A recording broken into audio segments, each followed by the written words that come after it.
Hello, this is the Kino Corner, and today I am joined by Oki's Weird Stories. Now, Oki and I actually planned to do a video on this film that we're going to talk about earlier this year until he got all wrapped up in his Jacob Wool video, his documentary that he released not that long ago. It's been doing super well on YouTube, and you should all go check it out.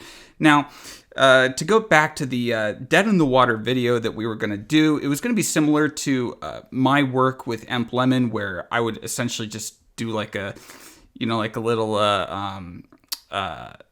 cameo in it, I suppose, about the production of it. And Oki actually started off as a channel that you wanted to focus on some like weirder film stories. Is that correct? Well, yeah. So, yeah, like I wanted to talk about this. I wanted to talk about Joe, which is, I've told you about this, Joe many times, right? The 1970 movie. It was the thing that it inspired All in the Family, the Archie Bunker character, you know? And that movie is just like weird as fuck because it just has like a comically racist guy as one of the leads. Now it's okay. I just want to say it's okay because Oki is black, so he can say he's comically racist. However, if I say it, you might put me in the same category as Richard Spencer or JF. I thought you guys were related. Yeah, I mean, family members. I wouldn't be surprised if you were shocked. I mean, all of us look alike, right? Yeah. Yeah, we all have that same Zoomer haircut. It's a Zoomer haircut for sure that throws me off. Yeah, absolutely. That's the thing. Listen, Kino and I've known Kino for a long time now. I feel like it feels like a long time. It feels like it's been how many months? Several months. It's been about a year. Almost a year. Yeah. Yeah. And you know, I made 2 videos in that time. Yeah. Kino has made like fucking 15 or whatever. And has collaborated with every fucking YouTuber on the known planet because Kino is a consummate professional networker. Which I don't know how you do that. It's kind of a joke, isn't it? Like that I you're know very everybody. Skilled. I know everybody. You're very skilled at that. That like it is kind of the joke where it's like, yeah, I know everybody, and people will come into so we have a very private Discord server, only for YouTubers only. Please do not ask me in the comments to join. It won't happen. And I know that me just saying, join. I know that me just saying that will cause a lot of comments to ask me if they can join. Thank you for the engagement. You're really helping this channel out a lot. But anyways, I remember that like weird YouTubers would join the server. It was because of me that none of you thought I actually knew, like Gokanaru and Rusty Cage. Yeah, you joined Emp Lemon at one point. Like you were just and Emp ended up not wanting to join the new server because he was like, yes, he was in the old server though. Yeah, he was in the old server. He didn't want to join the new server. He was like, well, he did like the ultimate pansy thing, right? And I'm gonna say pansy thing. I know him well enough. Where he just waited for the Discord link to expire and then clicked on it. I was like, oh, I guess it's expired now. Oh, well. Good move. Yeah. I know that he saw that way previously. He just didn't click on it. Yeah, I mean, I don't blame him. Like, I'm starting to realize that, like, just having so many group chats or being in them, and it's just, it's a headache. Yeah. And I can only really focus on 1 or 2 of them. Yeah, right now, same here. This is the main one that, like, the only one I care about, really. Yeah, the only ones I'm on are my own, which is private. So again, don't ask me to join because I'm not going to let you. And then this one, the YouTuber one. I'd say that those are the only 2 I'm really that active on. I don't really like talk to people that much outside of that either, which is funny. I mean, I talk to people a lot for my job, I guess, and I just get enough socialization just from my job each day to where when it's after work and when I'm working on videos and stuff and I'm not I'm at home, I'd rather just talk to people I know and not really be that social, which is weird because I know everybody. But sometimes it's good and sometimes it's not so good. But I've realized recently, like, yeah, most of my socializing has just come from fucking Discord groups Yeah. and Twitter group chats. And I'm just like, okay, maybe this isn't the most healthy thing. So I was in Jay Aubrey's group chat that he had, and he soft blocked me. I know that you have some beef with him. We won't get into that. Do I have beef with? I don't have beef with Jay Aubrey. No, didn't he? Really. Didn't he, like, in one of his videos use one, like something from your video, one of your videos, like unedited? I told you that. Oh, maybe I'll cut this out. Let's keep the we'll keep this in. Oh, we'll keep this in. I did tell you that, but then you're bringing it up. You're gonna make it awkward between me and... You didn't tell me that. Glink told me that. Glink told you that, and you bring it up now. Like, you fucking idiot. What are you doing? But anyways, you know what? I think we should start to talk about this movie. That's what people are here for, Let's right? talk about the movie, yes. That's what the podcast is for. You know what? I'm not a drama YouTuber. I'm not going to get into any beef with any YouTuber ever. I don't have beef with Jay Aubrey. Unless, okay, so... I don't really have beef with him. There are 4 YouTubers I will get into beef with, and I will box in the boxing ring. And I want to just make this very clear. Here are the 4. And the number, like... Okay, so let's start from the bottom and work to the top. So at the bottom is I Hate Everything. Why? Okay, it's going to make sense. Right? It's going to make sense in a second. Second from the bottom is Your Movie Sucks, and third from the bottom is Ralph Sepe. Why, dude? Didn't you edit videos for Ralph? No, I didn't. No, it's because they're I on thought you did something for him. So here's my beef with the 3 of them. They have the Sardana cast, and none of them like Sallow. Mm-hmm. Okay. Okay, so those 3 guys, it's more of a meme, where I'm just like, oh yeah, I box them. Your Movie Sucks. I don't know. Like, he sort of, he disappointed me with his take on Citizen Kane, if I'm going to be honest. I don't know if you saw that clip. What was it? No, he said, like, Citizen Kane is, like, the first movie that actually had, like, a real story. Before that, they were just, like, fucking around with the camera. Who said that? YMS? YMS, yeah. What an idiot. And that's why... I love YMS, like, the old YMS videos, like, the big ones, like the YMS, like... yeah. The big YMS no, they videos, were good like, videos. from, like, 2016... Actually, I think it was even earlier than that. Like, I remember watching that shit, and that, like, kind of... That was partially, like, what inspired me to, like, just start making videos. And just, like, that whole kind of sarcastic style, snarky style that he had, I really enjoyed it, but definitely, I've looked at his IMDb and saw that, like, most of the movies that he's seen, the oldest ones, like, he's seen, like, 9 movies that are older than, that were before 2006, like, so, Yeah. he's not a kinophile. Exactly. He's not a kinophile. Which is fine. I mean, but that's fine for when you're making a video making fun of some dumb film, right? And you're just sort of picking it apart, you're making fun of it, Mystery Science Theater 3000 style. You don't really need to have, like, really kino knowledge. Let's just say that you don't have to have seen Mishima: A Life in 4 Chapters 4 times, right? Like, just that's not necessary for what he was doing. But the problem is that when he went into doing more serious kind of film criticism, his lack of film history knowledge started to show. The cracks started to show. It definitely shows. I think that he definitely is overly reliant on nitpicking stuff. For sure. That's a lot of film YouTube. Yeah. That's a lot of film YouTube. And honestly, like, for, the film YouTube that's making fun of bad movies or whatever, like, it's fine for that because it's not really criticism, it's entertainment through criticism. But I guess my problem with I Hate Everything is that I feel like he has potential to actually have good taste, but he just watches Madagascar Escape to Africa all the time. It's just kind of like... We were talking about this the other day, and, there's a lot of YouTubers, they just, like... What they're doing is they just sort through, like, the worst rated films on Rotten Tomatoes, and then they just, like, that's in the thumbnail. Like, 12% on Rotten Tomatoes. I'm reviewing 5 movies like this, and that does numbers. It does.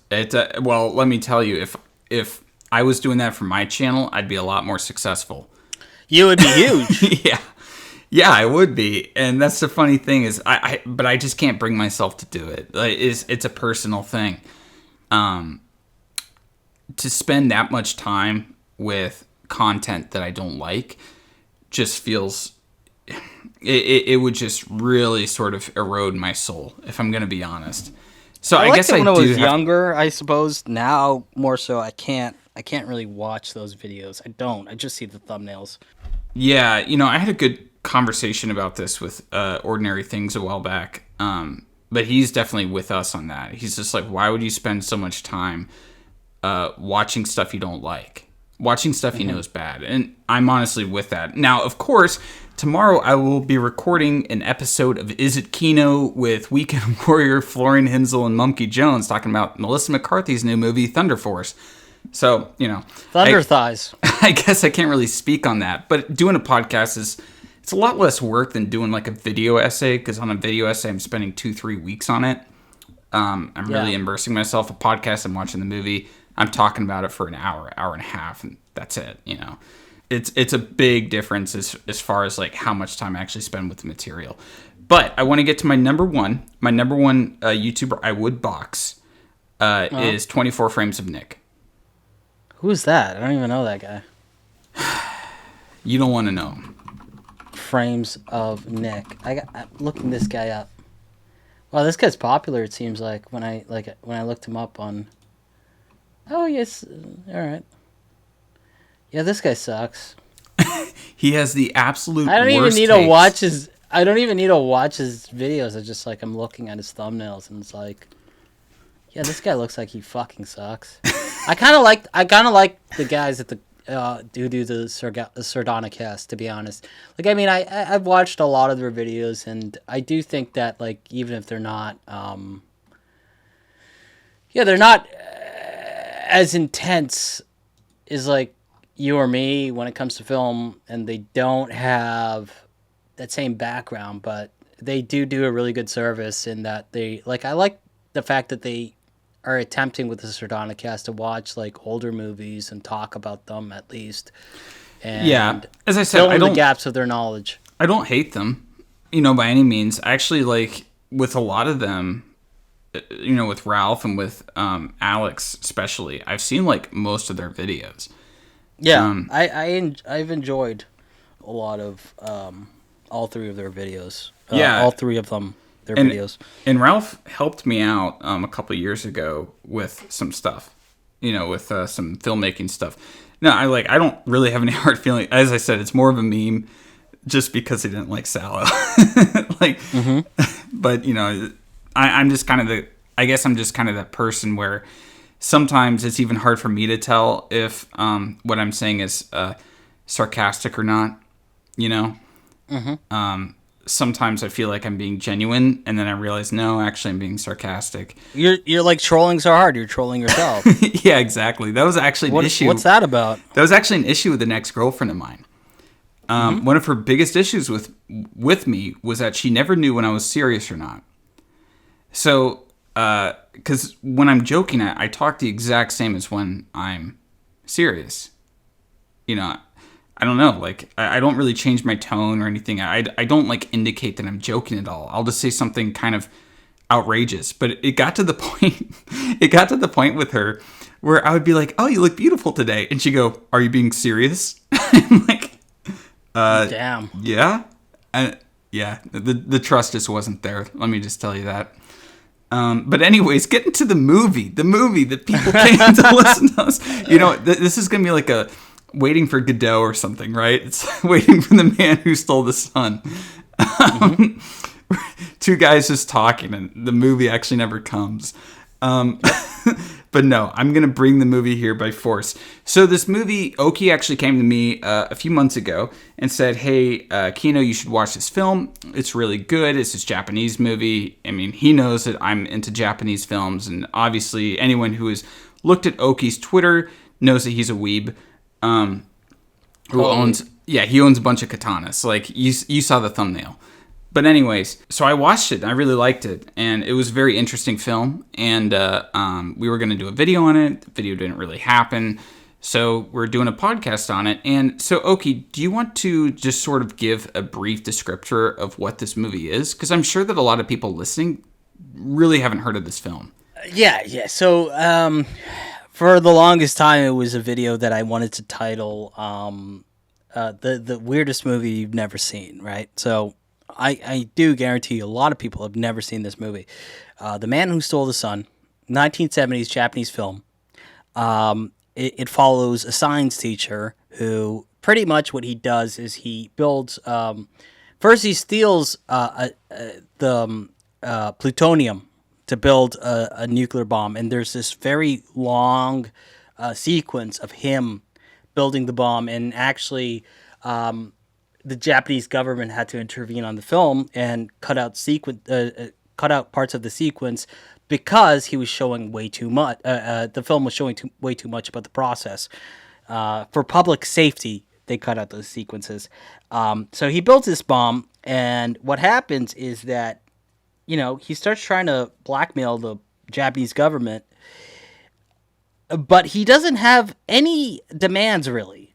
So he takes it from this radio host girl who kind of becomes enamored with him, and he takes this idea of, let me bring the Rolling Stones to Japan. And one of the ideas that actually he has for himself is also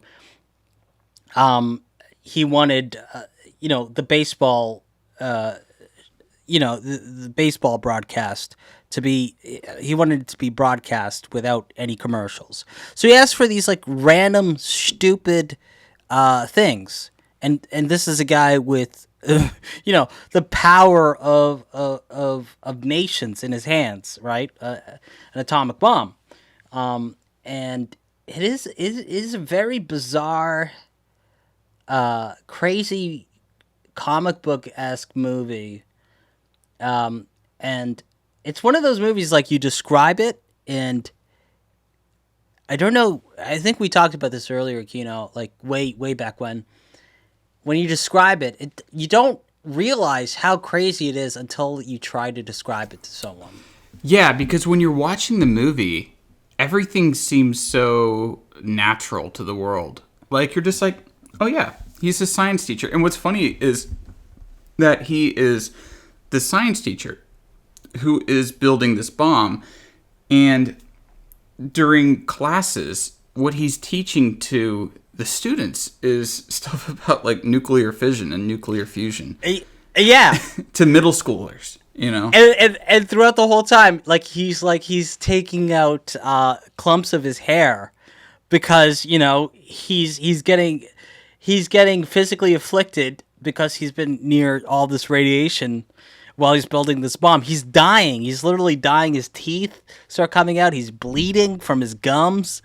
He physically erodes throughout the whole thing. Yeah, because of his exposure. And that has to do as well with the director of the film, who was a survivor of Hiroshima. He was, or his mom was pregnant with him at the time. He was in his mother's womb.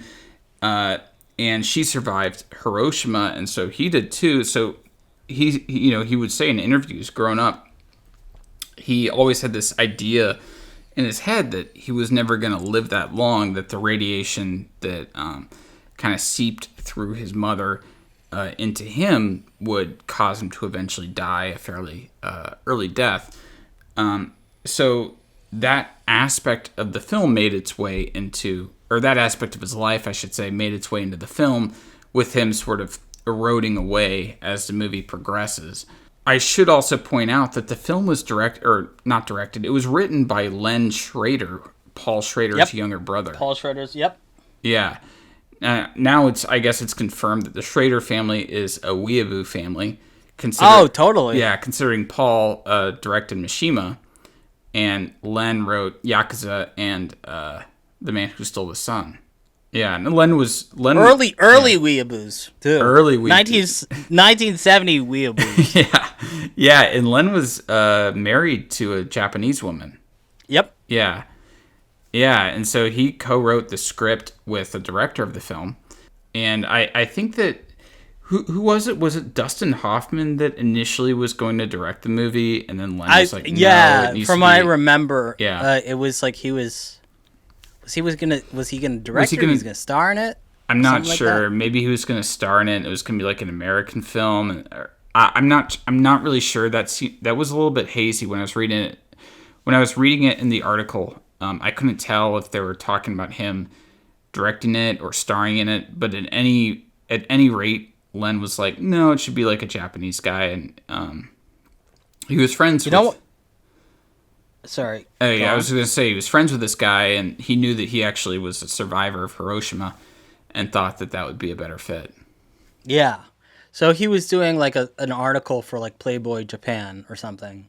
I think he met the Schrader brother through that, and yeah.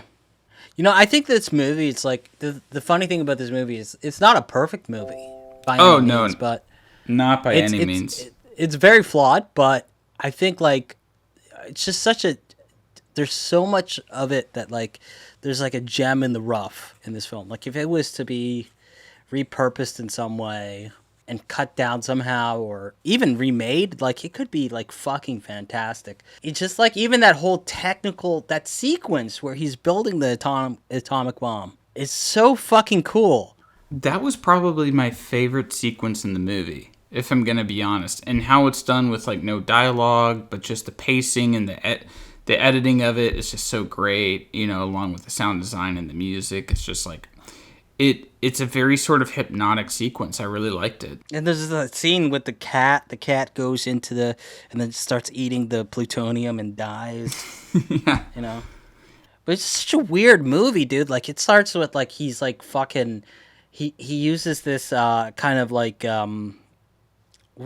like the spray. I don't know what kind of spray it is. Some sort of like I guess it knocks people out. It's like I don't know if it's like Rohypnol. It's some kind of spray. He sprays a cat. The cat dies. He sprays this fucking police guy. And he knocks him out with it and steals his gun. And then basically he's in this bus with his students and then there's a guy who hijacks the bus. And this is the fucking first 20 minutes of the movie. And he wants to see the Emperor of Japan. He wants to see he wants to hijack the bus to see the Emperor of Japan because the Emperor of Japan needs to atone for the fact that his son died during the war. Yeah. And that goes back to like the whole thing of like just connecting that to like the the World War II and the Japanese nuclear anxiety and Yeah, and the funny thing about this scene too is it's essentially what brings the protagonist and the antagonist together because the detective is in that same bus and they have to work together to essentially get out of it alive. And then for the rest of the movie, the detective is hunting him down without even knowing that he's hunting this guy down. And it becomes like this cat and mouse kind of thing. Because doesn't he use like a voice changer or something like that when he's like talking? Yeah. He dresses like a woman and he uses like voice changers that sound like a woman. It's been a little bit since I've seen the movie, but yeah, I totally forgot that he dresses like a woman. And there's that one scene where he puts the atomic bomb and he dresses like a pregnant woman. A pregnant woman with an atomic bomb in his dress. Yeah, that was great. It's something about this movie. You describe it to people. It's a crazy, it sounds so crazy, but then when you're watching it, it's just like, I don't know, it doesn't have that same effect for some reason. Isn't that amazing though? That it's like, because, I mean, we both agreed that it's by no means a perfect film. It definitely has a lot of rough edges. It's definitely pretty flawed. However, it's so good with how it sort of presents its world that this crazy shit happens, that this stuff that it's like when we talk about it, we're thinking to ourselves like, how is this a story? Like, how is this put to film? Yet when you're watching it, it feels just natural to the world. It just feels like this is what's happening. it progresses in a very naturalistic, reasonable way. Where like I know you have your whole issues with like Ichi the Killer, where it's like you're like, oh, this is just farcical and stupid, and I'm not Okay, into this. but with Ichi the Killer, it literally starts with him like jacking off like outside of a girl's apartment, and then like the title comes out of his semen, and then it starts off completely crazy, and it. I mean, you gotta also admit that this movie is crazy. Oh, it's completely crazy. However, I felt like I believed it more than I believed the craziness of Ichi the Killer. So okay, I gotta get you to watch Love Exposure. It's a 4-hour movie. Gosh, Japanese movie. I have enough of these like 4-hour movies to watch. It's really good, and it's like, you know what the funny thing is, the 4 hours it feels like an hour and a half. Okay, I'll take your word for that. And I'm if it feels actually like really I'm really being serious about it feeling like an hour and a half. If it feels like 95 minutes, I'm gonna come up to your house. I'm gonna beat you up. I'm gonna say, you said it was 90 minutes. You said it would feel like 90 minutes. I got the machete. Don't you can try. I got the machete. Listen, I'll bring my sword. But you know that movie, it starts with this guy, and like the whole like the first half almost is like just him, and he's taking peep shots of women. And okay, now I'm interested. It's a really good dramatic movie at the same time, which is wild. But I don't know. I guess the Japanese, they do that thing where they just like they go for the weirdest shit possible.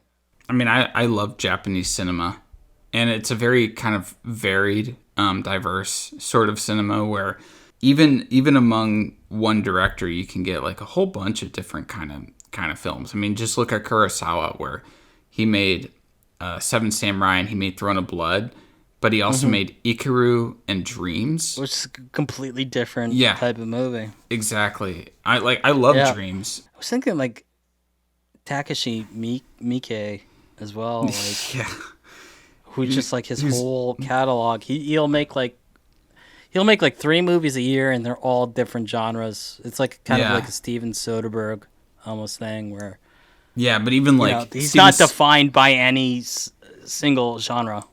I would say that my favorite Miike film still is probably 13 Assassins. Yeah, that's okay. That's a good one. God, I have this very I used to have a DVD of this very obscure Takashi Miike movie, and you can't find it anymore. Called Kikaro. It was just like this kind of like Yakuza revenge movie. I really want to watch that again, but I lost the fucking DVD, and I'm really pissed that I lost it, because I remember watching it just being like, this is fucking awesome, and it just like, it's out of print, and the only way to get it, you got to pay like fucking $60 to get it on fucking eBay or whatever. That's stupid. I might do it because I just really want to rewatch it. Talking about Takashi Miike films, so a story that, do you know the YouTuber Cecil McFly? Yes. Yeah. So I was talking to her a couple months ago, just about like kind of like weird fucked up movies and stuff. And and she said that so she dated this guy asked her out, right? And she's like, "Okay, I'll go on a date with you." And so he was like, "Okay, well, let's make it a movie night." So I guess he came over to her place, and he brings over a DVD of Visitor Q. Oh, okay. That's sick, though. She didn't like that? Well, it's just that for a first date, it's not exactly a first date kind of movie. You would think that she would be someone who would like that, though. You would think so, but here's where it actually gets really funny. So they watch it, and she's like, okay, all right. And then he goes, "You can keep this DVD. I got another copy at home." So,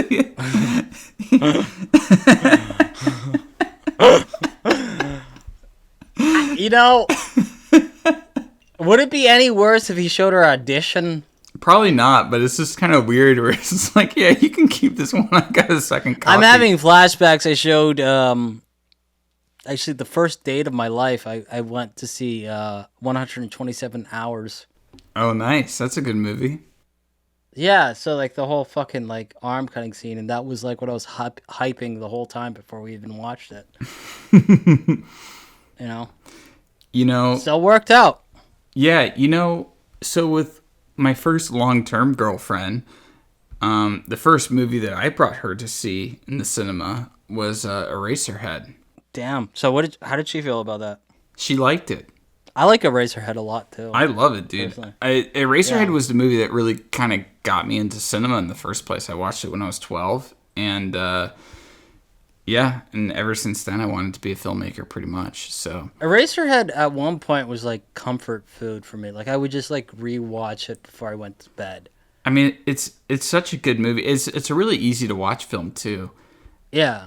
For some weird reason, like I don't know, the room tone of it, just it's kind of soothing in a way.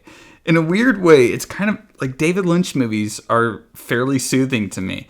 Blue Velvet is comfort food for me. I can watch it at any time, and I'm just like, yeah, this is comforting in a weird kind of way. But we have to.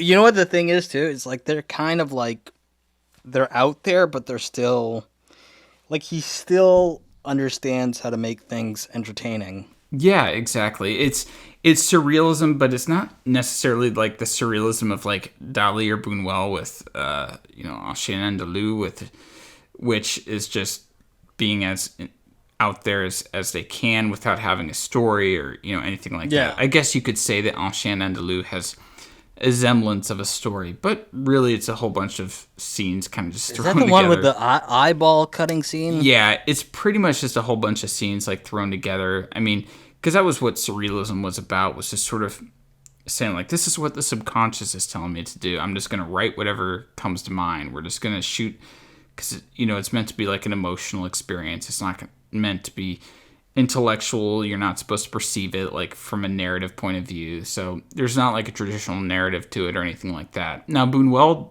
did incorporate traditional narratives into his films after that. And I'm a big fan of Buñuel, but it's not as cold. It's not as like Lynch is definitely more comforting than somebody like Buñuel, where Lynch knows how to cater to audiences and knows how to be an entertainer on top of adding in the surrealist elements. I know Dennis Hopper called it American surrealism to sort of distinguish it from what was coming out of Europe at around the same time. And I'm a big fan of it, Like Blue Velvet, man, that's a super entertaining film. Yeah, I really like that Yeah, movie. it's just a fun movie to watch. And You know what I never seen is Straight Story. dude, A Straight Story is so good. I love The Straight Story. It's not surreal in any kind of way. It's a very normal story, but it's just done so well. I would definitely recommend it. It's kind of a tearjerker. I'm not gonna lie. It's just a super optimistic, like wholesome, feel good movie. It just makes you feel so good about a lot of things. But there's a lot of melancholy to it as well. I mean, it's a good film. I would definitely recommend watching it. Channel Awesome. They were playing what's it? Gone? Channel Awesome did a review on it. Oh, really? Yeah, they did. Because I was thinking of doing a video on The Straight Story because it's like this David Lynch movie that is perhaps his most obscure. Like when people talk about Lynch, no one talks about The Straight Story. And I was like, so my idea for doing it, I might still do this, is I would just like give my commentary, give my analysis of The Straight Story while driving a lawnmower down the street. Just film myself driving a lawnmower down the street while talking about The Straight Story. That would, yeah. Yeah, it would. Is that what they're doing? Are they driving a lawnmower in that movie? Yeah, it's a 300-mile road trip with a lawnmower. That's hilarious. That's like, at the same time, you know what?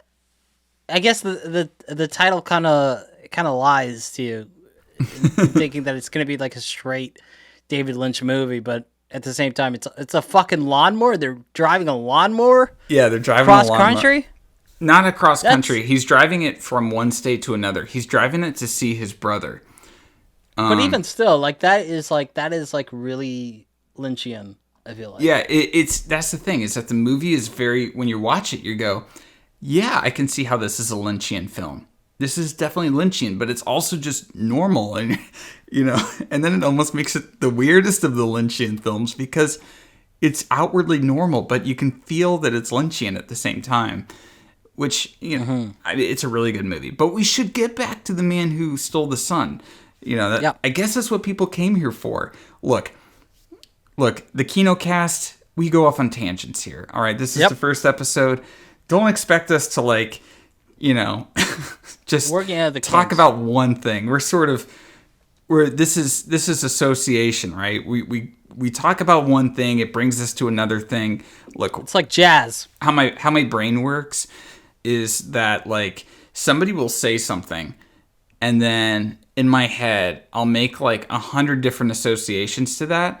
And so sometimes when I'm talking to people, it can be weird because they'll say something and then I'll respond with something that I think is a good response to it, but really it's 10 associations down, and it seems like I'm talking in non sequitur when in reality I made the connections in my head, but I didn't really make them clear in my speech, if that makes any sense.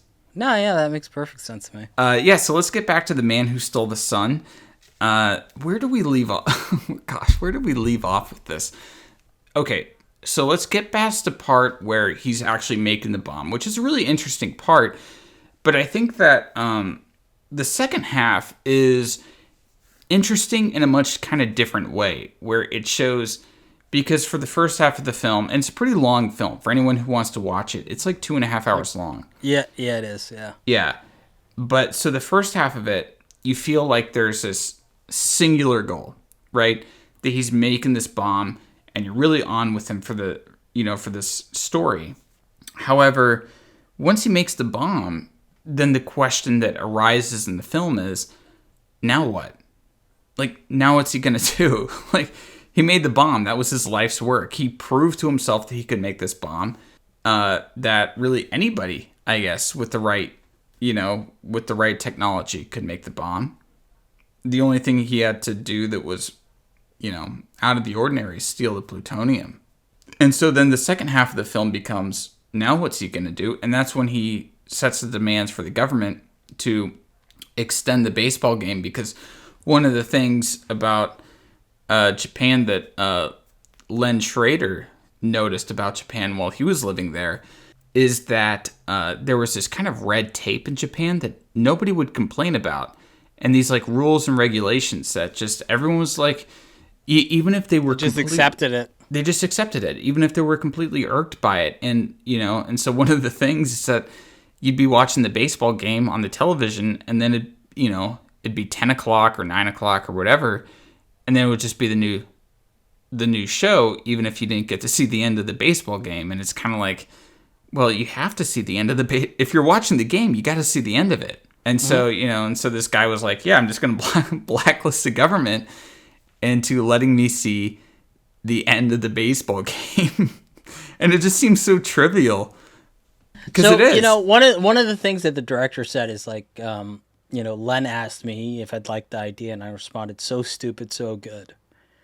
And that's how they started writing it together, right? So there is a stupidity to the premise, especially when he builds the bomb and he has nothing to ask for.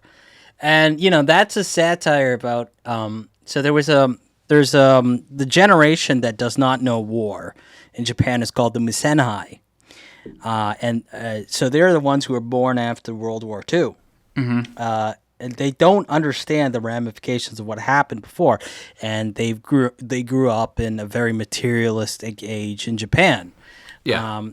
And what he was trying to do is he was trying to capture the malaise of that generation, where it's a guy and he has the world's power in his hands, and he doesn't know what to do with it, right? Yeah. And there's a real comedic element to that, in my opinion. Oh, there definitely is. Which I really, really like about this movie. It's it's so absurd, and it doesn't, what he says is, it doesn't fit with the serious nature of the atomic bomb. And one of the funny things is that the original draft of the script was like this lighthearted comedy, and it was the director who said like, well, we should make it heavier. We should add some more like weight to it, but have that weight contrasting to the comedy, which will increase the comedy of it, but it'll also increase the weight. When you have this like heavy story with a sort of comedic telling, it amplifies both. It's funny. You know what he said is like when he responded to Lynch Schrader. These are just like quotes he just pulled from the article that I shared with you earlier.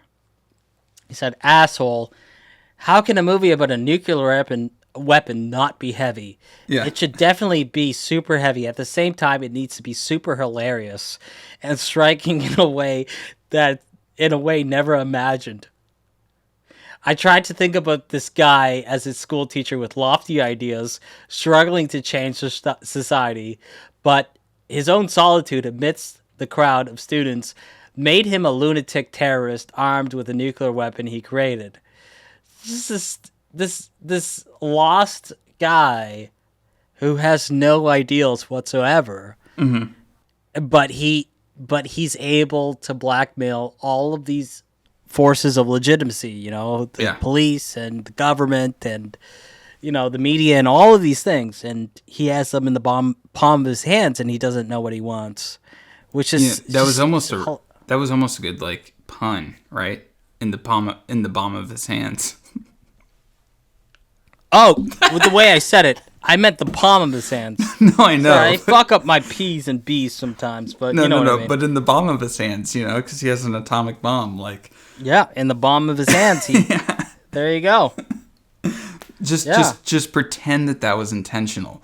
Look, if I learned one thing in filmmaking from Robert Rodriguez, and this is for any filmmaker out there who's still listening to this. To sell your blood to medical science. Well, is that what you learned from Roger Rodriguez? Apart from that, he made a movie about that, right? He made a movie about that? I didn't know he made a movie about that. It's called Red 11. He made it for $7,000 to celebrate the 25th anniversary of El Mariachi. Oh, okay. Yeah. But anyways. That's interesting. Now, I worked at Troublemaker Studios for a short time, so I'm a little bit... I know the Robert Rodriguez lore. But what he did say that is actually something that every filmmaker should do, and it's completely true... Whether or not you like his films or not, for me, they're hit or miss. But he said that if you make a mistake in one of your movies and somebody points it out to you and say, that's cool how you did that, you just say, yeah, that was intentional. There you go. I wish I could say that like every time I mispronounce something in my videos, it's intentional. I'll still get like comments from like 2000 videos I made in 2017 every single day about how I mispronounced a word. I get those comments too. So annoying. I get those comments, and honestly, sometimes it's because it's a word that I've read a lot, but I haven't actually ever heard somebody say, and I just kind of say it how I think it's supposed to be said. For me, it's my parents are immigrants. Yeah. Like, what do you want from me, dude? Yeah. Like, I'm not gonna get every fucking word right. I'm trying here. Yeah, and in my own way, I'm kind of messed up too, in a sense, right? Because I was like, I'm American, but when I was making some of these videos, like I was living in Russia and everything like that, and the languages pronounce different like letters differently, And so sometimes when I pronounce some words, it's kind of influenced by the Russian side of things or maybe the French side of things, because I was in France for a long time. So sometimes my pronunciations get a little bit weird. But at this point, I don't know. I just double check, triple check to make sure my pronunciations are correct. But at the same time, I've been tempted to leave mispronunciations in my videos because they increase engagement. The amount of commenters that will like leave comments. This is actually how you pronounce it. Fair enough. Yeah. I think it's a key to the algorithm success, if I'm going to be honest, is mispronouncing one word. Just one word. You only need one word to mispronounce. Yeah. Because that was my first video, The Lighthouse. I said juxtapose instead of juxtapose. Okay. And I had so Oh, many... you really fucked that one up, huh? Oh, I really fucked that one up. It was like I never even had heard of the word before. I was just pulling this word out of my ass. You just read it before. Yeah. You know, mine was even worse. I said Marine Corps. Yeah. Oh and my gosh. It's to be fair, I'm Canadian. So we don't have the Marine Corps in Canada. To be fair, he's subhuman, essentially. You fuck. You Floridian shithead. Literally, like a headline. That's what you are. You're just a weird headline. I am the Florida man. Yeah, like actually, you're just a meme. Like you're not even human. Like what are you talking about? Have you seen my Twitter? Of course I'm just a meme. Of course, yeah, you're from Florida. Look at your Twitter. Yeah, exactly. Just hitting on e-girls all day long. I've been hitting on Noam Chomsky a lot recently. I guess I'm taking that from you. Isn't he like 90? No. The Noam Chomsky, the Asian girl. Oh. Okay. Yeah. And anywe, doesn't matter. I thought you were talking about like Noam Chomsky. I was like, no, G N. Oh, okay. O M E. I was like, no, okay. I'm not trying to fuck Noam Chomsky. The socialist, the thought leader. Yeah. I mean, he seems like an interesting guy, I mean, I don't know, maybe manufacturer consent, like that's a book. Yeah. It's a book people read. I didn't read it. I didn't read it either. I was more of a Dostoevsky kind of guy, just have you ever read Notes from the Underground? I actually have not. I know that's one of his shorter books. It's really good. It's really good. Yeah. I love that. I love his writing style though. It's simple. Yeah. Straightforward. To the point. I like that. That's why I also like Ernest Hemingway as far as his writers go. Yeah. Yeah. Charles Bukowski, similar kind of style. Yeah, simple, straight to the point. I'm a big fan of if you have something to say it plainly and say it clearly. Yep. Clarity. I think clarity is like the best writing. There's a lot of people they're really trying super hard to be poetic. It's like, okay, yeah, sometimes it works. A lot of times it doesn't. Yeah, like with me, as far as books I've read, the poetic stuff, it has people that I've seen it work with, or Cormac McCarthy with how he describes the Old West.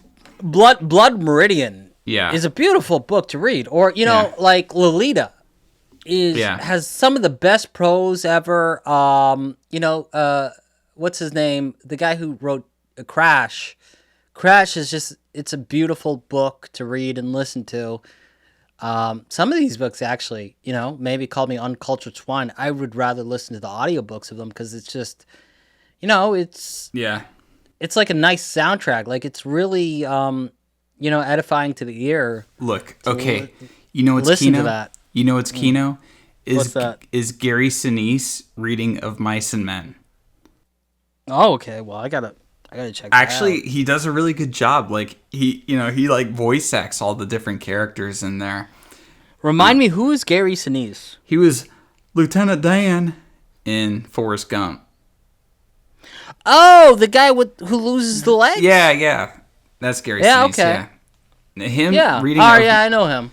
Yeah, him reading of Mice and Men was really good. I listened to that audiobook when I was driving to Rusty Cage's house, I think. Yeah. I read Mice and Men when I was 13 or something. I haven't read it since then. Read Grapes of Wrath around the same time as well. Mice and Men kind of reads like a play. Well, it was also a play. Yeah, too. that makes sense. Because it reads like one. It's it wasn't originally made as a play, but it I know. a play. But it's kind of like how The Breakfast Club was a movie, and now like a bunch of theater productions do it as a play because it just like Fuck makes the sense. Breakfast Club. Anybody who likes that is either a woman or a gay. Hey, no homophobia here. I know you're Somalian, but Somali. Somali. You're not gonna get away with homophobia here. Listen. Let me tell you something. The gays and women really love the Breakfast Club. Who's the director of that shit? The guy who died of AIDS or whatever. What's his name? He didn't die of AIDS, John Hughes. I think he died of AIDS. No, you're just saying that because the gays love his movies. He's the gayest director of all time. Total homo. Okay, no, Bob Fosse is definitely gayer. I love Bob Fosse. Like, okay, I really love Bob Fosse, dude. You can't say Star anything, 80. You can't say anything about the gays if you love Bob Fosse. If you're like, the gays Man, love I this. love. You know what? Let me tell you something. I'm gay enough to like fucking like musicals, so I'm just fucking around, right? So, but Bob Fosse, Cabaret is shit. I gotta say that right off the bat. Liza Minnelli, she could fucking throw her into a chimney. I don't give a fuck what happens to Liza Minnelli. She's a shit actor. She was shit good. artist. She was good in Arrested Ugly. Development. Yes, she was. Yeah. That is true. She was very funny in that. But Bob Fosse, Star 80, and All That Jazz. All That Jazz. All That yeah. Jazz is a fucking fantastically directed and edited movie. I love that movie so much. Yeah. Cabaret, on the other hand, garbage. Actually, I take that back about Bob Fosse being a super gay director. The director who I think is the most gay, as far as like, if I'm gonna sound like a bread tuber now. Like, I'm not a political YouTuber. Anyone listening to this, I don't do politics on my channel at all. However, the queerest director that I can think of that like is outwardly, gay, and it kind of shows in his movies, is John Waters. Well, obviously. Yeah. I mean, the guy's gay. The guy's gay, yeah. Like, he's gay, but like the kind of the campiness, and the sort of aesthetic of it really goes into his films. I like John Waters movies. I like his films too. Eggman. Which one is that from? I Pink never Flamingos. remember. Oh, there you go. So yeah, I haven't seen that in like so long. So one of my friends, like a family friend of mine, who's like this old boomer, right, was an extra in Pink Flamingos. And he was during like that party scene or whatever they have like outside the trailer. And I hadn't seen the movie yet, right? I was like a 17-year-old. And it was a New Year's party. So my family used to like hold like these block parties in my town. So our New Year's party was like the biggest thing in town, right? We would have hundreds of people over, all that kind of stuff. And so this guy would always come. His name was Pete. Same name as me. And he was an extra in that scene. I was like 17. He goes, Peter, he said, so I was an extra in this movie called Pink Flamingos. You ever hear about that? And I'm like, 17-year-old me. I'm like, no, I don't think so. He said, well, let me show you something. This guy was able to spread his asshole so wide, I've never seen it before in my life. Was he drunk? I think that guy is like, he's like one of those boomers. He's just like, you don't know if he's drunk or if he's just like that. That's hilarious. So he showed me. He was like, see how wide he got? And that was real. That's fucking funny. Yeah. So then I watched Pink Flamingos. I thought it was actually a pretty funny movie. Some people in my comments were saying like how it was disgusting because, since I made my salad video, I've been doing some memeing on my channel about like gross movies or disturbing movies. And some people have brought up Pink Flamingos, and I've just never really found that movie like that disturbing. Yeah, it's not. You should watch Caligula. Oh yeah, Caligula. Yeah, with I've Malcolm seen that. McDowell. I've seen that. That was directed by like porn directors, wasn't it? I think so. Yeah, it was directed by porn directors. Yeah, I don't really know much about.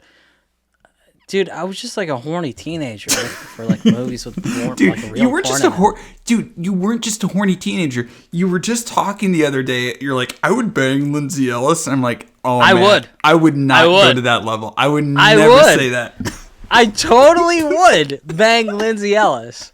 I'm sorry, dude. I am not that desperate. I am not that horny. That's not that desperate. How do you not think she's kind of hot? Like, not hot, but cute. I don't. Like, her face is very cute. Look, like, she has a cute face. No, she doesn't, dude.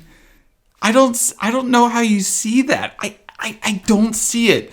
Okay, let me think. Okay, who's a cute girl for you? Like, who's a cute Syrian girl?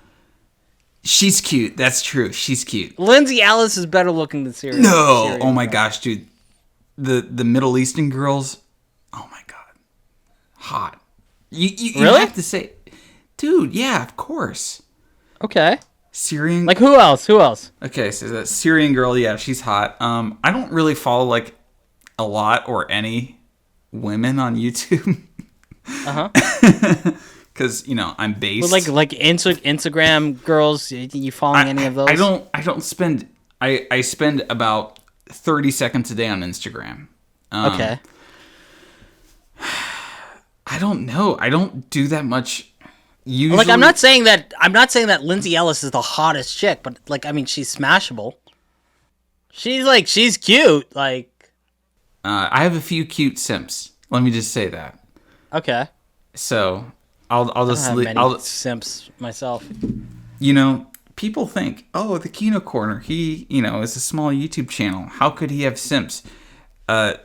Dashing good looks, very smart, very eloquent, knows how to talk to ladies, and shoots guns. Right, 5 things that women look for. Let me tell you, Kino Corner. He's been doing ab crunches every morning, and he can do 1,000 now. If you want to know my morning routine, just watch this little indie movie called American Psycho. Yep.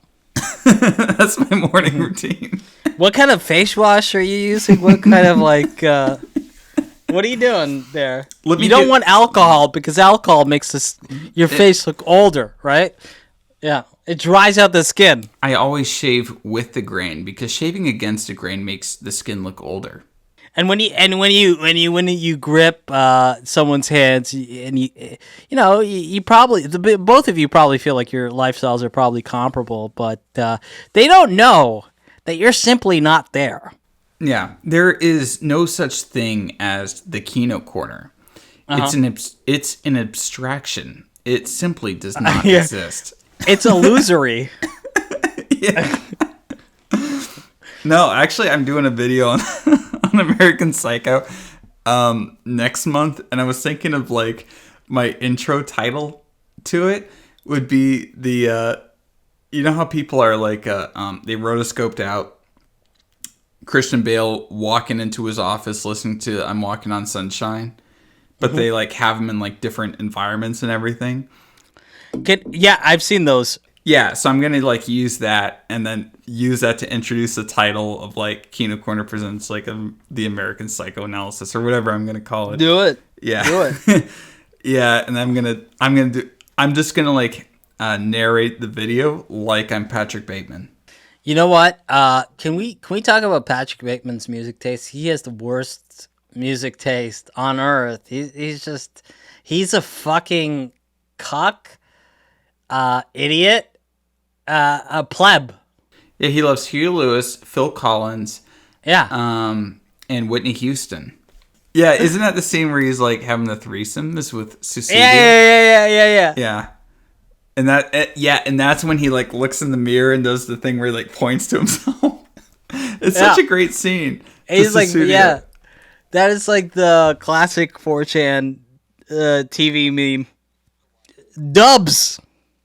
No, that's Huey Lewis in the News is with the dubs. The dubs is like any time, like also, yeah, it's also him, looking himself in the mirror though. It's him with his muscles. No, when you say check these dubs, you use it for when he has Powell Allen over and he says, "Do you listen to Huey Lewis in the news?" And he's pointing because when you would put it on 4chan, it'd be pointing to the post number, and he'd say like, "Check these dubs" or "Check these." Oh, strips. okay. So that's like the whole point of it, huh? Yeah, because when he's pointing, it like makes a beeline to that post number, and you can say like, "Check these dubs," or "Check these trips." Check these quads. So I guess I never really looked into like I was on TV for like years. Yeah, and I guess I just don't understand the memes then. Dude, I was on 4chan for way longer than it probably should have been. You know, it's funny that like, so my initial channel name was The Film Nerd, and then I figured out there were 200 other channels called it, right? And I was like, oh, I can't be called that. I'm just terrible at names. And my friend was like, why don't you call yourself the Kino Corner? And I was like, that actually sounds good. That's a good name. And ever since I changed to that name, people who like meet me, who know me from my channel or whatever, BG Cumby, for instance, his first question to me was, so are you like a 4chaner? Mm-hmm. Yeah, of course. I mean, like Kino is like a word that's so connected to 4chan, right? Yeah, and honestly, I'm happy, right? I'm happy about that because it attracts a certain audience that doesn't take things as seriously, that is like willing to have fun with films, and it's not like the letterboxd crowd. That's. Did I ever tell you about my first attempt at making like film review stuff on YouTube? No, you didn't. So I had a channel called Pleb Tier Productions, and I talked about James Franco movies. So you talked about my movies? Yeah, I talked about your movies. I talked about what's your movie that you're still editing, that you're supposed to have out in like 3 days. Yeah, I'm supposed to have out in 3 days. You know what? I'm gonna put it on Patreon in 3 days, and then. Are you actually gonna do it? I'm gonna do it because I just got copyrighted with the Library of Congress. So. That's good. All right, sick. Yeah. Man. That's awesome. And my sound designer. That's great. My sound designer just sent me almost final version of the sound mix. So yeah, so it is almost done. I'm probably gonna put it out in early May if I'm gonna be honest though. You know how many people I know who have a feature film that they made, and it's been 5 years and they just didn't fucking finish it. You know? Yeah, a lot of people don't. Yeah, it's like most people I know who've done that. Because I mean, I did do like I went to University of Toronto for cinema studies, and you know, I did like a lot of film production classes, and I did volunteer on a lot of sets and stuff, and yeah, I just know so many people. They just have shit that they just never put out. Yeah, that happens a lot, even in movies with higher budgets. I'm actually making a video right now about how I made my movie to hopefully impart some knowledge onto people who want to make their first feature. I mean, I shot my first feature on $80,000, and I was able to shoot it on film. And it's just, I'm a big fan of shooting on film as well. But yeah, I'll be covering that in my next video. Here, so we're getting to, I think we're at like the 1 hour mark, or we're a little bit 10. An hour and 10. Yeah. So let's start kind of wrapping up. You want to get talking about what's his name? Ghost Gum. Ghost Gum's going to be in the next episode. He's going to join us next episode, which, you know, in reality is in 10 minutes. Let's finish up. Let's finish up talking about The Man Who Stole the Sun. All right. So here's my last thoughts about The Man Who Stole the Sun. I want to remake it. If I could remake a movie, if you know, Hollywood came to me, you got to remake a movie. We want it like an IP. Yeah. I would choose this because there's so much to it. Yeah, there's so much to it. That's so good, but at the same time, it's so flawed. Mm-hmm. But I kind of love it for that. I love Yeah. the campiness of it. I love the last 30 minutes where it's just this. It randomly turns into this fucking like car chase movie where people are like, yeah, they're fighting each other on roofs and hanging off of airplanes and shit. And you know, I love how messy the movie is, but I especially love that the absurdity of someone having an atomic bomb and not knowing what to do with it. Yeah, because when we think about like people with atomic bombs, we think about like Iran or Kim Jong Un or something like that, and it's like It's literally like it's something that puts a nation within like, okay, now you have to have like Geneva Conventions against yeah, a nation with that. But this is like a single person with a bomb, and he can. And by the way, spoilers. If you don't want to hear it, skip like 2 minutes in. if you don't want to hear it, just stop listening to the podcast and go watch the movie. Go watch the movie. Anyway, so the bomb blows up in the end, and that's so 70s. Yeah, It's like Warren Beatty at the end of Shampoo, and he dies, or no, he doesn't die. He watches his like love, the lady he kind of fell in love with. isn't it like a car crash at the end of Shampoo? No. He like watches her like drive away, and like he's just sort of like alone at the end, like for as much of a ladies' man that he is. It's been a few years since I've seen Shampoo, but that's what I remember from it. Yeah, it's been very long for me as well, so maybe I'm misremembering. But like the whole 70s thing of like, the protagonist and taking the most radical route, in their story, and just like, just being the Joker. I'm the Joker, baby. Like just like going fucking nuts and doing this wild shit.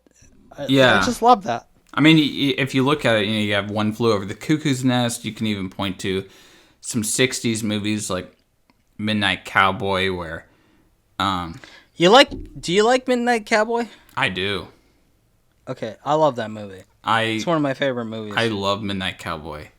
Yeah. Well, we'll do another Kinokast about Midnight Cowboy, and maybe Let's on do that. Yeah, maybe on that one I'll sing the song.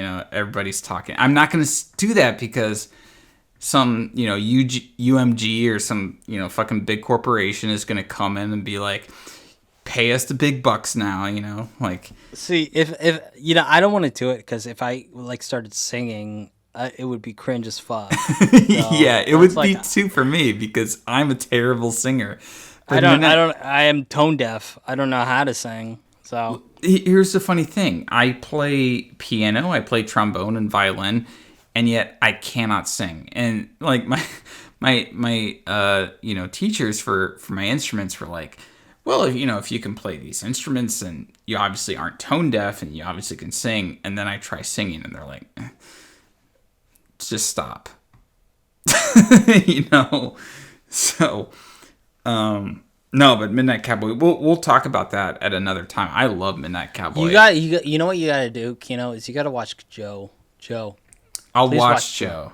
Yeah, I'll watch Joe. I know rewatch it as well.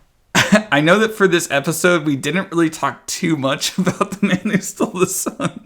It's been... We talked about it for like 15% of it. Okay. We talked about it for a good bit. But, you got some David Lynch in there. You got some other random stuff in there. Okay, you know what? You're coming here. You're hanging out with us. I can't stream anymore. I don't know if you guys know this, but the place where I normally stream, a tornado completely destroyed it a week ago. Oh, yes. I'm very sorry about that. I woke up and I was really sad. Yeah, no, it was terrible. I woke up and my mom had texted me pictures. I was like, what am I looking at? And she goes, oh, a tornado hit our clinic. And that's where I stream from. And that's where I would do something like this, my dad owns a pharmacy. And just like the idea of something like that happening to my dad's pharmacy is just like, it's a really scary and sad thing. Yeah. I feel for you. Yeah, and it's just, this whole last week has just been a big headache of all sorts of stuff. Like it doesn't look like we can like really rebuild it back. We still have, dude, we had patients calling right after they found out that the tornado had destroyed the clinic, saying like, so I heard that a tornado destroyed the clinic, but we're supposed to come in Monday. So what are you going to do about that? Oh, jeez. Like, Yeah. this is Saturday, right? Like, we're literally standing in the wreckage of our business, and we're having people demanding that we see them on Monday. It was black pilled. Let me just say that. People don't. They don't care. I mean, Yeah. but I want to say this, and I want to give this a special shout out that some people do. Like, it really shows like who the good guys are and who aren't. Like, I want to shout some people out here who donated to help us like bringing back the business. Justin Wang, Doplex, many kudos. Gosh, I mean, there was a lot. A lot of YouTubers chipped in and shared it around and really helped out. And everyone that did, A Star did too. I can't forget him. You know, here's my thing. Like, I noticed that like you were like looking for donations after it was done. So I do want to donate to help you out, but like I didn't realize until like it was finished. Oh yeah. Yeah, it's fine. Like, I mean, I can swing you 20. No, you don't have, dude. You don't have to do it. I didn't even ask for donations. I put it up there. My sister made the GoFundMe for our family, and I was like, okay, I'll put it on Twitter and just. I don't like e-begging, like I have my Patreon there. I don't shill my Patreon in any of my videos or anything like that. I'm just sort of like, look, if you really like my stuff and you want to give me like a couple extra bucks, that's fine. But I'm not going to like shill it or anything like that. I don't shill my Patreon at all. I don't like e-begging. So I put it on Twitter and I was just like, hey, look, this is what happened. Don't feel obligated to do anything. Because I just feel bad. I I feel bad doing it. And I was really overwhelmed by the response. I had a lot of people that like I just wouldn't expect like retweeting me and possibly donating to me. Nick Ricada. I was like, what the hell? Lilith Lovett, the e-girl, was quote tweeting me and saying like, please donate to him. And I was like, holy shit. But yeah, no, Justin Wang gave like $100, and I was like, wow. Justin Wang is like the nicest dude. He is the coolest guy. Look, anyone who's made it this far, you gotta go give Justin Wang a sub. You gotta go watch this video. He is the coolest guy on YouTube. Like, Justin Wang saved my channel. You know that? No. What's the story behind that? I got 3 strikes on my channel from a guy named Dan9, and I made a video about it. Oh, yeah, that's right. Yeah. Yep. I had 16K subs. Just without Justin Wang, I would have lost my YouTube channel. Dude, without Justin Wang, I wouldn't be where I am now. He promoted my Lighthouse video before it hit the algorithm. He was promoting it.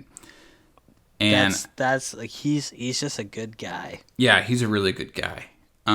He's one of the best guys on, like, there's a few guys on YouTube. I'm just like, those guys are like the best guys on YouTube. Justin Wang is always at the top of that. So, I only have good things to say about Justin Wang. I mean, honestly, like a lot of the YouTube guys, it's funny because I came from the world of film where things are a little bit more cutthroat.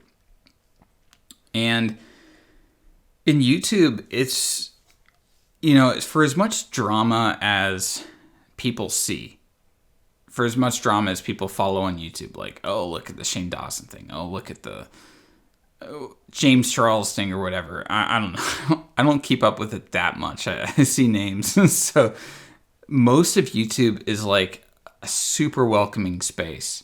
A lot of creators, like, we just understand that we're just all like normal guys just making videos about things that interest us. And it's a really sort of nice thing that so many people are just super nice. And, willing to look past a lot of stuff. So, especially sub counts, you know, like, holy shit, you know, some ordinary gamer talks to us, you know, and it's like, Yeah, that guy is like really down to earth. he's super chill. Yeah. Like he doesn't have any kind of like affectation where it's like, oh, Yeah. Yeah, exactly. I'm better or bigger than you or whatever. Yeah, and that's what I like about a lot of YouTubers, because I think it's just that at the end of the day, all of us are just all of us are just kind of maybe semi-odd people making videos in their bedrooms. Yeah, no, I'm definitely a fucking weirdo who's literally making videos in my bedroom. It's literally me. Yeah. Yeah. Yeah, exactly. I mean, that's me too. Like, spending hundreds of hours in my bedroom making a video about Sallow. I mean, Making shit for the video. making shit. I still have to do my tutorial on how to make the shit for technicals, because he really wants that. But we'll start wrapping this up. So anyways, The Man Who Stole the Sun. I would say it's a very interesting film, and if you can find a copy of it, legally or less so, I'm not going to necessarily say go out and do something that might get you in trouble. However, if you can watch it, I would definitely encourage you to. It's a very interesting film, and it's a very fun film, if a very flawed movie at the same time. And you know, I had a lot of fun watching it. It's 2.5 hours, but it honestly goes by a lot faster than that. I would say, Yeah. at least. And Yeah. just for that, it's got this over the top kind of anime type plot line. You know, the guy making the nuclear bomb and wanting to get the Rolling. It's a comic book. The what? It's like a comic book. Yeah, exactly. It's like a comic book.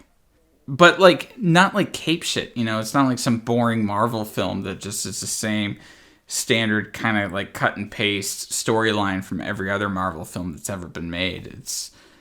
But it's got this sort of over the top zaniness to it, and these characters that are almost caricatures or almost like exaggerated versions of real people. I would say it's a very fun movie, but it is a film that I could see being that is the perfect film to remake. You know, if you think about it, it's a film that has great potential, but it has a lot of flaws, and you could definitely see. I would love like someone to give me a pot of money to remake that movie. Well, I think that, you know, they'll give me the money first, and they'll be like, Yep. "Wow, Yeah. Kino Corner is so much better." He's Kino Corner. Here's $300 million. Just, we liked your video about Sallow or the 120 Days of Sodom, so we'll give you $300 million. Jeez. I know this. I wouldn't be surprised if it would happen. To be honest, you know, Yeah. you can't really talk about it, but you know, still, Yeah. things like that can happen for you, right? They can. Yeah, they can. But I'd say that we both like recommend the film. If you jumped over the bit where we talked about the ending, it's a movie that's kind of a wild roller coaster, and you really have to experience it to really know what's going on. But anyways, that has been the first Kinokast episode, the first podcast Kinokast episode, and that is with Oki's Weird Stories.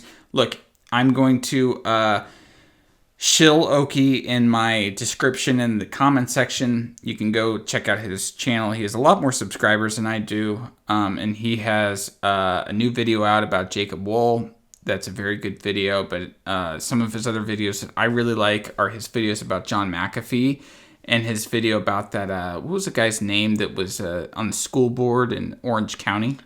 Oh, you like the Steve Rocco video, huh? The Steve Rocco, yeah. That was actually my yeah, that's my favorite. That's my favorite video. Yeah, that was my intro to your channel, was the Steve Rocco video. Oh, really? Yeah, I got recommended That's awesome. it.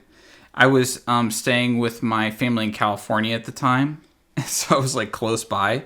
to where it all happened, and I saw like this video when I was just kind of like bored. When we meet at VidCon, I'm gonna go to the Orange Unified School District, and I'm gonna get tapes that haven't been released online. Oh yeah, oh dude, yeah, because that's in Anaheim. That's right in Orange County. Yeah, I'm gonna get all the tapes of Steve Rocco freaking out. Nice. For 4 years. Yeah, Vince Vintage is gonna help me out with that. Yeah, Shout out to Vince Vintage. Hunter yeah, Biden. Vince is a good guy. I thought that Steve Rocco was just a hilarious figure. He's like straight out of a Mike Judge film. He's a comic book. Yeah, he's another one. Yeah. Comic book character. Yeah, exactly. But so you can check out Oki's videos. I'll have the links in the description and in a pinned comment. And yeah, thank you, Oki, for joining on, and hopefully we can do this another time. Maybe next time we talk about, what was the movie we were talking about earlier? Joe and Midnight Cowboy. Let's do both. Yes. Alrighty. Well, thank you so much, Oki. And this is Thank you so much for having me. Yep. And this is the end of episode 1. I hope to see you all in the next video.